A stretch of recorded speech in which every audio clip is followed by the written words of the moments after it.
Hey there, hey, this is Michelle with Brilliant Quest, and I want to ask you, why are you so boring? Okay, so the reason why I'm bringing this up is because uh, there are a lot of people who are suffering interpersonally because let's face it, they're just boring, and everybody thinks, oh, um, I'm not a funny person. I'm too serious. No, that's not the case. No, no, it's not. And I'm going to get into it right now and give you two reasons why you are boring. Okay.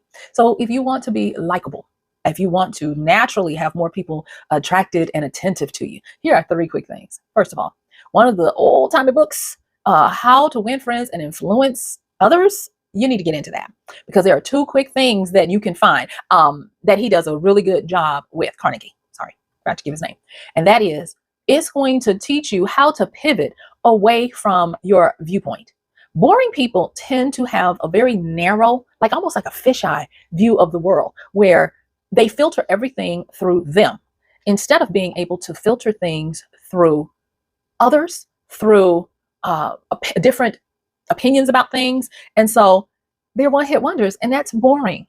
One of the, and again, let me just say, y'all, I use natural sunlight. And so if you see all these changing and stuff, this is the sun doing whatever it wants to, and my camera trying to keep up with it. All right, back onto it.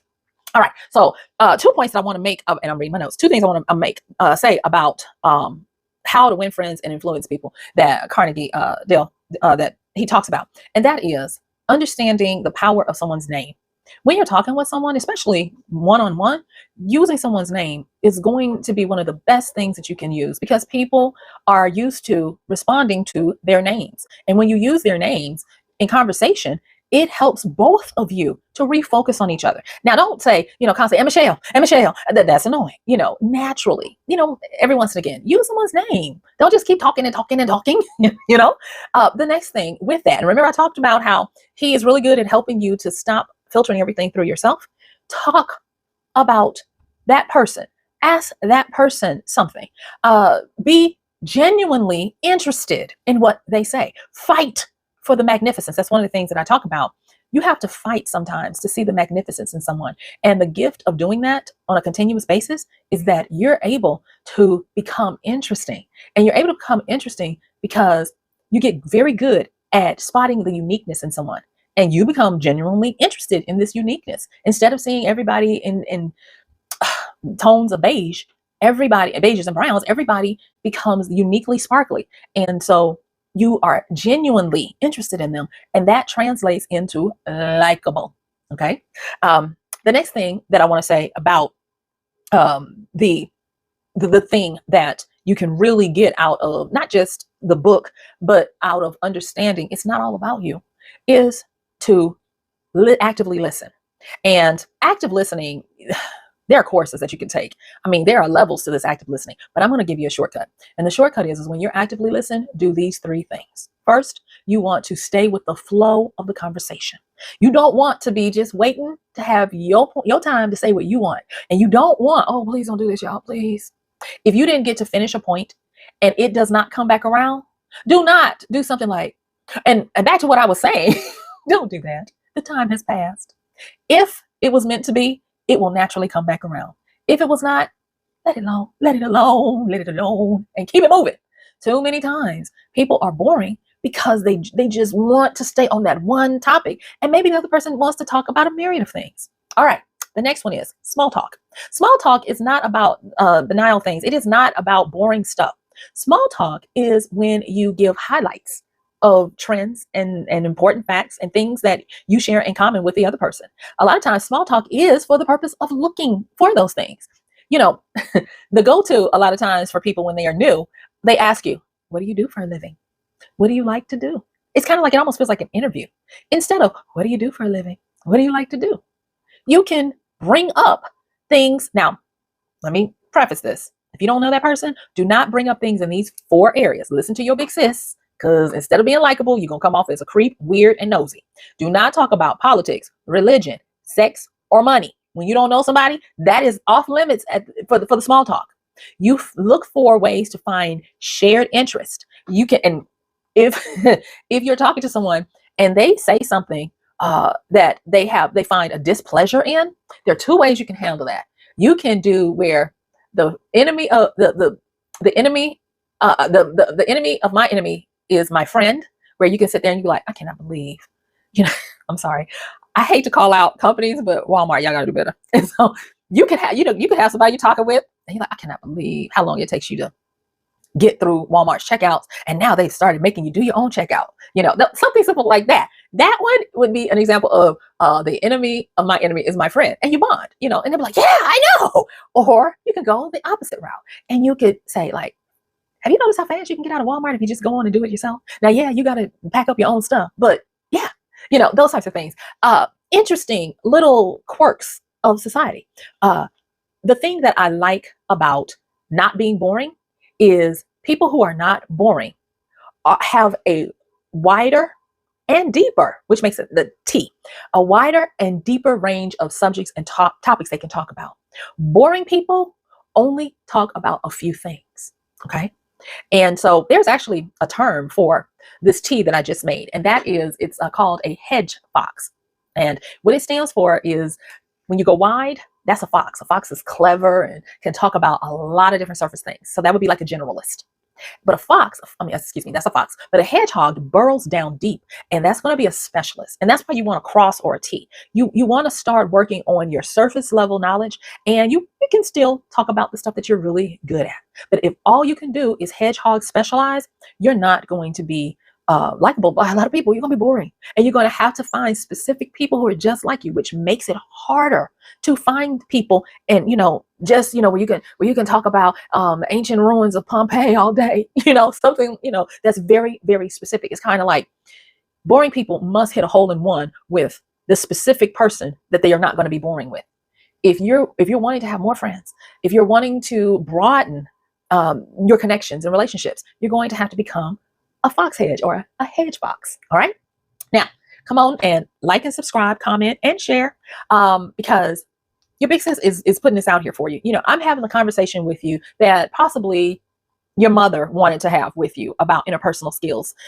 Because in today's world, you can be smart, you can be highly specific, a specialist, and you can be out here lonely. Nobody wants to talk to you because you don't know what to say. And I'm not talking about if you're socially awkward or introverted. I am just talking about how to really interact with someone, because it matters. The next reason, and thank you, the next reason is you are boring because you are scared of TMI, of telling too much information. In order to not get into the realms of TMI, you're going to use the hedge fox. You're going to learn how to be a skimmer of variety.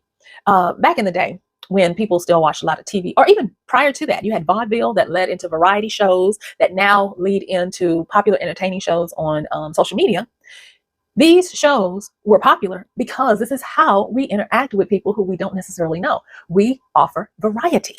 And so one of the things, the shortcuts that you can do is to learn how to have a variety of topics that don't put you as the subject, but that you can talk about. And that brings me to a famous saying by Eleanor Roosevelt.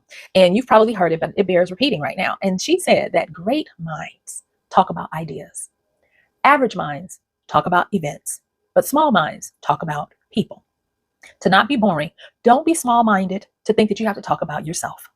If you want to, and this is something, because I'm very gregarious. Oh, the way my Mercury is set up in my Aquarius, honey, chatty Cathy. But one of the things that you can do if you are fearful of starting up a conversation and telling too much of yourself, but not wanting to be there talking for a long time, is go into the middle part, the average. What does the average person do? They talk about events. So if you like football and you suspect the other person, yeah, what do you think about those whatevers, and you can have that conversation. And the good thing about events, you can't talk about them forever. They come to a natural end. And that way you have been likable, you've been kind, you have had a good conversation where you didn't have to talk about yourself and you weren't there all day.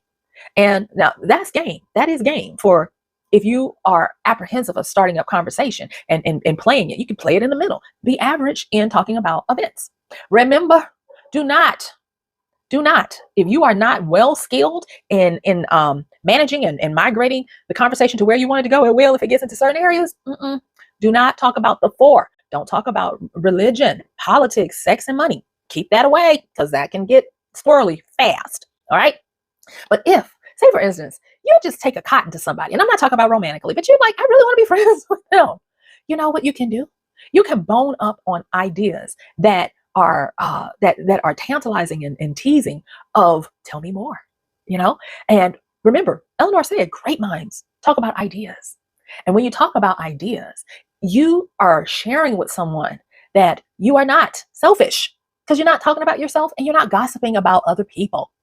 You are willing to talk about stuff that includes everybody or even just, between you two. And it can be a very robust conversation where it's like, yeah, I vibe with this. Oh, this is good, And I mean, you possibly have met people where you didn't even know them. And before you know it, you're quote unquote fast friends. 9 times out of 10, unless you are just that low vibrational pest, petty, you talked about ideas, maybe doing a few events. And then only when you had built rapport with each other did you start talking about yourself. Think about when you've had to be in a waiting room and you strike up conversations. Good conversations go in that order: ideas, events, and then finally down to the people. And if it's good conversation, keep it on you and them. That's where you'll start getting people pulling out the pictures on their phones of their kids or their family, or they'll talk about what's going on in their world. Now, I will say this. If you find that the other person is TMI, they are telling you about the bunion on their foot. They are talking about stuff that you're like, whoa, this is moving too fast. One trick that you can do is you can bring the conversation out. Use tact and finesse. Don't just go in like a battering ram. You can go in and you want to ask questions that lead them back to a topic. And it usually takes 1 to 3 questions to do this. So here, I'm going to give it to you. The first question is, oh, that's interesting. I was thinking about, and then you inch it back out of them. And the way you do that is, you guessed it, go to an event. I was thinking about, and it can be an adjacent event. So say, for instance, someone is talking to you about their irritable bowel syndrome. You don't want to hear that. You can ask them, oh, wow, I'm so sorry that you are, dealing with that. That brings me to, what do you think about all of these weight loss drugs they're sticking in their stomach? That's a topic. It's an event because it's happening. I don't know about that. What's going on? Next thing. Oh, I heard blah, blah, blah, blah, blah. You move it away. And then guess what you get to do after the second one? You get to move it back up to ideas. We can say, I don't know what's going on in this world, but it's something, I tell you. And guess what? You have now brought the conversation back to an interesting topic that's not making you uncomfortable and getting into the weird parts. And you're still likable. You haven't hurt their feelings. And it's been smooth, like a smooth criminal. So these are just some of the things I'm trying to put you on game with when it comes to not being so boring. One last thing that I'll leave you with is, when you are trying to become likable, when you are trying to make sure that you are offering something in the conversation, do not be afraid of silence and pauses. There is a natural ebb and flow in authentic conversation. I'm telling you from experience. I used to have this need to fill up all the space, and I wouldn't let things breathe because I had a certain fear or anxiety of people thinking it was me, that there was something wrong while we weren't talking. And I'm going to tell you, that is one of the necessary components of really good, likable conversation, of being in interaction where it's interesting, it's exciting, it's entertaining. So don't be afraid of the pauses. And another thing too, when you're allowed to be okay with the pauses, sometimes you'll be like, oh, this person isn't that comfortable. They needed the breather, and let it go. And that person will be thankful because they had a nice interaction with you, but they didn't feel like, oh my God, they're talking my ear off and it's just overwhelming me. Okay. Long pauses, or even an end of the flow of a conversation, don't take it personal. It's not about you. And they're not, 9 times out of 10, they're not judging you. They just might have not had this wonderful conversation with Michelle to understand these tips. So anyway, take all of these things. And what I'm going to need you to do now is I'm going to need you to go on and click on this next video, because you already know I'm giving game out here, and it's really going to help us have better, brilliant quests. So don't forget to like and subscribe, share it. And I want to have your comments. I try to make sure that I do read the comments and see what you guys are saying. And it really, I enjoy them. They help me. So don't forget to comment. And if you haven't already subscribed, you know what to do. Share it and everything like that. And even if you're going to be like, oh, that lady with that gray hair, I need you to know that being able to share these things with you and have this interaction with you, it just does my heart so good. Oh my gosh, I'm so thankful and grateful. So this has been your big sis, Michelle, with Brilliant Quests. I'm going to see you sooner than later. Bye. Now go out there and don't be so boring.